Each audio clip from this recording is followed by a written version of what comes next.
Om Sri Sai Ram. Gita Vahini Chapter 22. The path of establishing mind and intelligence in Krishna. Being free from hate, being full of love, and expressing love as service. Discussions of creation, field, and knower of the field. Balancing the three qualities inertia, passion, and purity.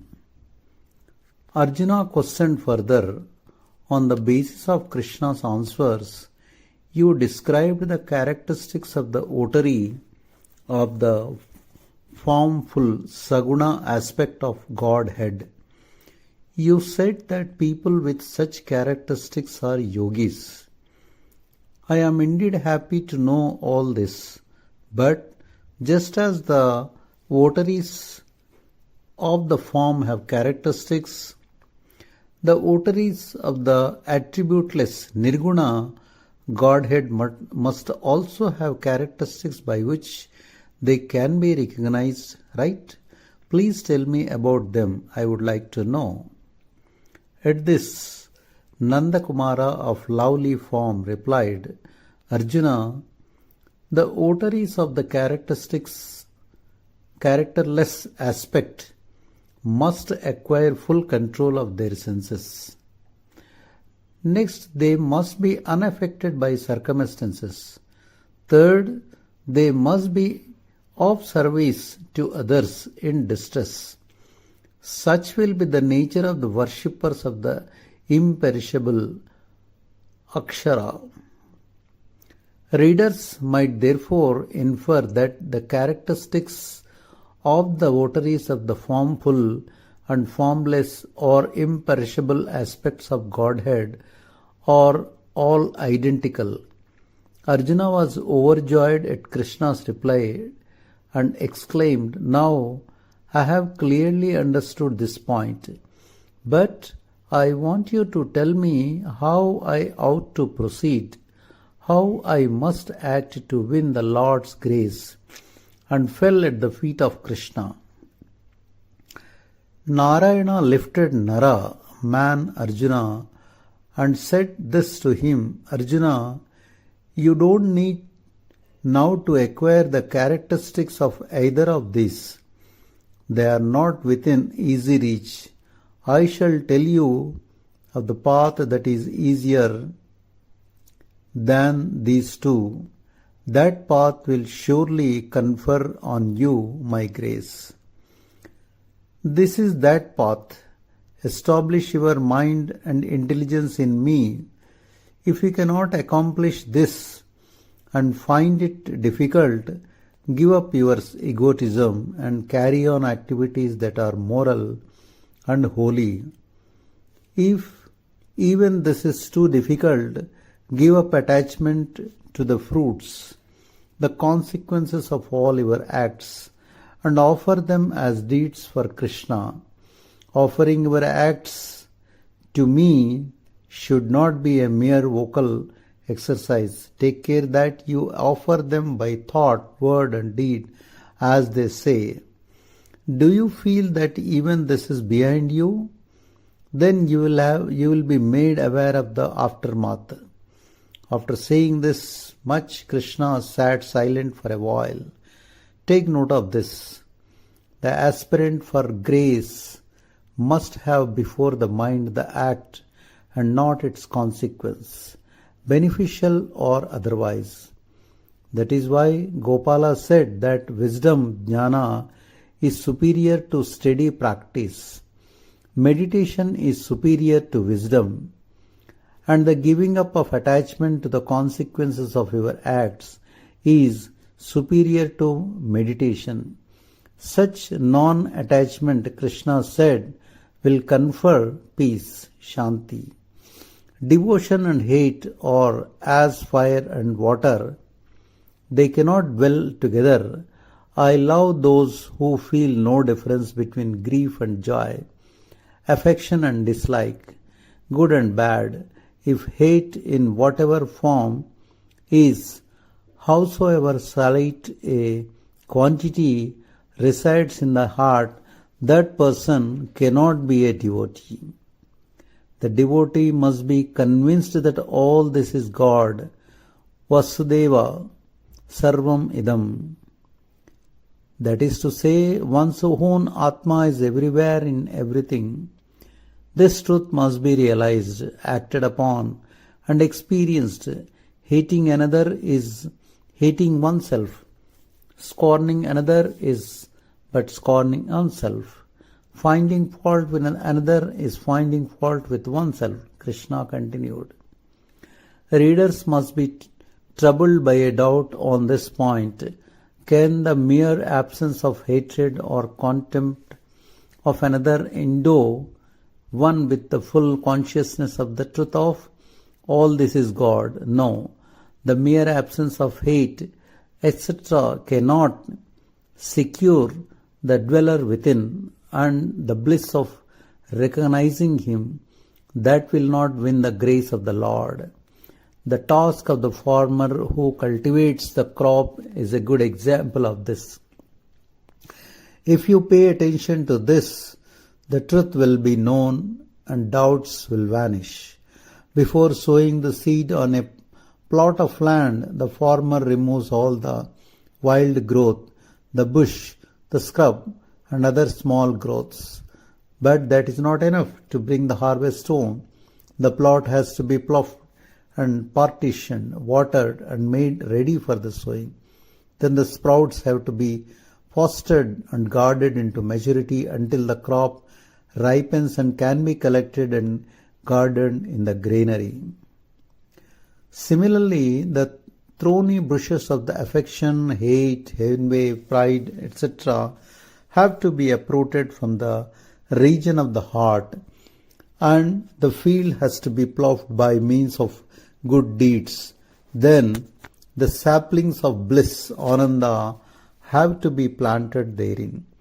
The growing crop has to be fostered attentively by discipline and faith. At last, as a result of all this effort, the harvest of bliss will fill one's granary. The mere removal of the hate from the heart will not ensure bliss. Love too should be cultivated.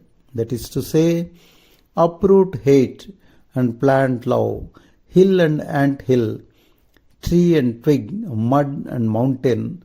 What do these hate? They have no dislikes. But for that reason, we ascribe devotion to them all? We don't.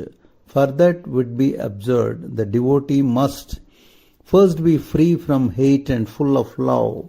Besides, the love must express itself as service to the distressed and the grieving, declared Gopika. Arjuna was listening to all this with great attention. Then he asked, Krishna, are these three enough? Or are there any more to be followed and practiced? Please tell me. Krishna replied, the mere planting of the saplings is not enough. The field has to be watered and manured. The removal of the hate and the planting of love have achieved only the first stage. As soon as the sprouts have appeared, the two processes of the not mine and egolessness have to be followed. They are like watering and manuring. They are essential for the successful crop of bliss. That is to say, you will have to rid yourself of the feelings of mine and I. They are not distinct. The first springs from the second, and the both arise from ignorance and the fundamental truth. For once rid of ignorance, the sense of I and mine will not give trouble. They have no place in you. Hence, it is laid down that the aspirant for devotion, bhakti, must always possess contentment. What does this mean? It implies contentment under all conditions, good health or illness, loss or profit, grief or joy, whether one's wish is fulfilled or not. The mind should not lose equanimity and poise. The mind loses balance If the slightest obstacle arises in the path, it frames for itself. It is so fickly. Why? If the cup of coffee is not forthcoming in time, if you miss seeing 2 films in 1 week, if we could not squat before the radio both in the morning and in the evening for long hours, if many such trifles are denied or disturbed, you feel overshadowed by discontent. Contentment, samtrishti, is the state of mind that is unaffected by the achievement or non-achievement of any wish, the happening or non-happening of any event. The mind must be undisturbed without excitement or disappointment. Arjuna then asked, O Lord, you often mention creation or nature, Prakriti, and the creator, Purusha. I am eager to know what exactly creation is, what its characteristics are, what exactly its nature is. Krishna replied, in a simple, easily understandable manner, Arjuna, creation Prakriti has another name too, field, Kshetra. Creation means this created world, Prapancha, this composite of the 5 elements. There are 2 entities in this created world or nature. One is inert matter, Jada, and the other is active, the consciousness, Chaitanya. That is to say, one is the seen and the other is seer. The knower is I, Aham, and the known is this, Idam. Nature is the sum of attributes or characteristics. The qualities, gunas, delusion, grief and joy, tamasa, rajasa, sattva, are the attributes of nature. Nature is but the permutation and combinations of these qualities. So also are the attributes of the doer and the enjoyer. Arjuna wished to continue his question. So Krishna said, my dear brother-in-law, you are eager to question again. Seizing the chance, Arjuna put in his query, Krishna, you have explained the nature principle. Now I wish very much to know what is meant by the creator, Purusha. What are its characteristics? What is its nature? Arjuna, whether you call it the creator Purusha or the knower of the truth of life, Kshetrajna, or that which is known, Jnaya, it is the same. Purusha is the soul, Jiva, and Prakriti is the body, Deha. The embodied is the soul, Purusha, the person who knows the body.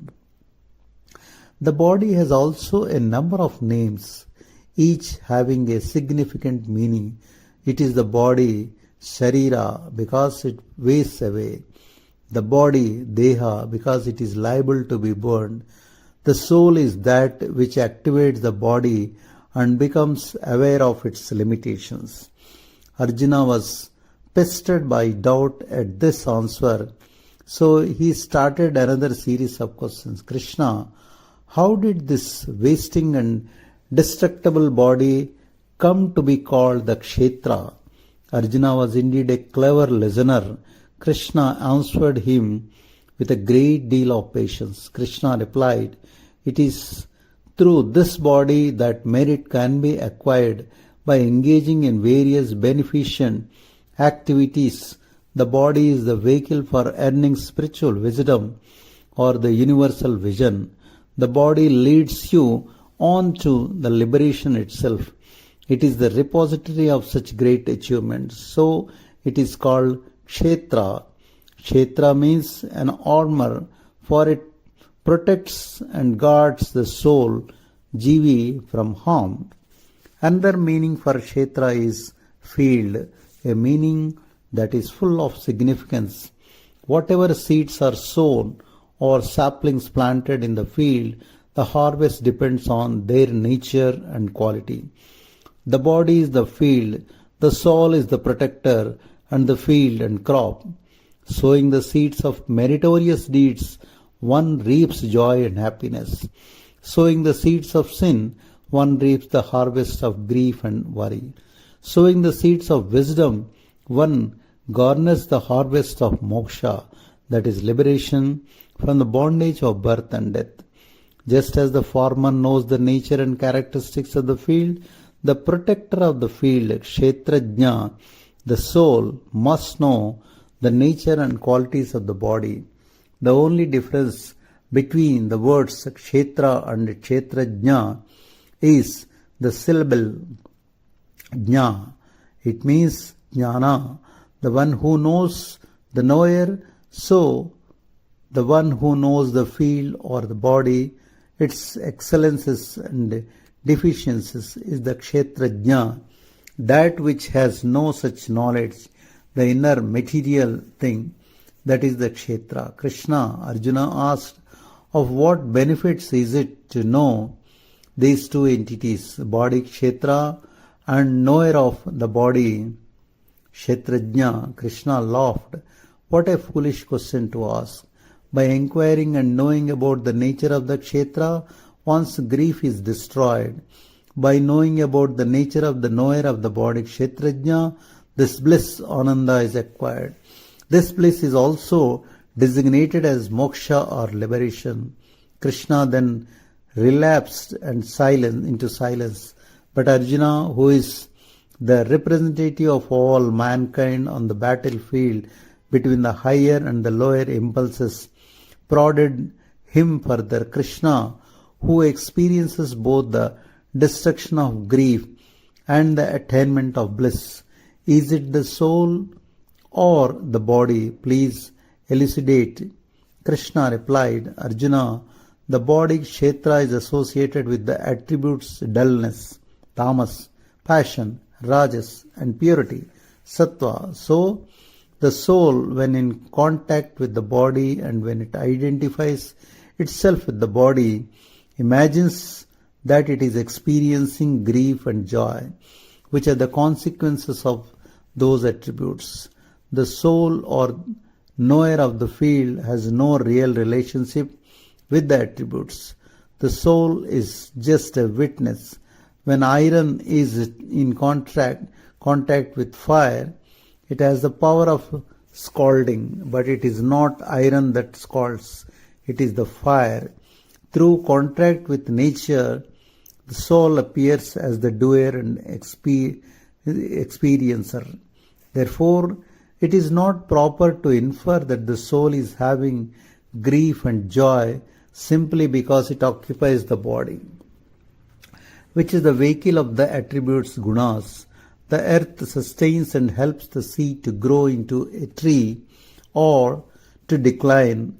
It is the attribute of the earth that causes these two. So also the seed of the life principle grows and blossoms into the Brahman principle, the supreme being, Brahma Tattva, in the body, which is the earth principle. Just as manure and water are essential for the tree to bloom and bear fruit, truth, satya, equanimity, shanti, tranquility, sama, and control of the outer senses, dhamma, are essential for the blossoming of the spirit into atmic wisdom. The attributes of creation make it assume multifarious forms. Think of this one point and the whole problem will become clear. People are happy at one time, miserable at another. They are afraid one moment and courageous at another. Why? Because they are shaped so by the attributes. Do you say no? Then how can you explain these changes? Only they can transform people from one pace to another like this. If the three attributes, dullness, passion and purity, tamas, rajas and sattva, are equally balanced, then a person won't change. But this never happens. They are always out of balance. When one is dominant and the others are dormant, then creation makes the person assume many roles. The three attributes represent the three aspects of human nature. Passion, rajoguna, is the attachment that brings about desires and creates eagerness to enjoy the objective world that is seen. It breeds desire for physical and heavenly pleasure. Dullness, tamoguna, cannot grasp the reality, so it misunderstands easily and takes the false to be true. It lands persons into negligence and error. It binds instead of releasing purity. Sattva guna controls the cause of grief and sorrow. It encourages people to follow the path of real joy and happiness. Therefore, being single-pointed and unaffected by any of these three is the basis for purity and steadfastness. Have the glass chimney of the lamp clear, and its light will shine broad. Have a glass that is multicolored, and this light will be dimmed. On the other hand, if the lamp is kept inside a mud pot, the darkness will continue as it was. The lamp is the same, but the container affects its expression. Purity is the lamp that shines clear through the white glass chimney. Passion is the many-colored glassy chimney which makes the light dim and poor. Inertia is the mud pot inside which the lamp is totally ineffective. Purity, sattva-guna, is the self-knowledge. Passion, rajoguna, is dull to some extent, as smoke sullies the chimney and dims the light, and it also agitates the flame of the lamp so that it is not straight and steady. Inertia, tamoguna, is the suppression of the light or wisdom that is the very nature of people. Jai Sai Ram.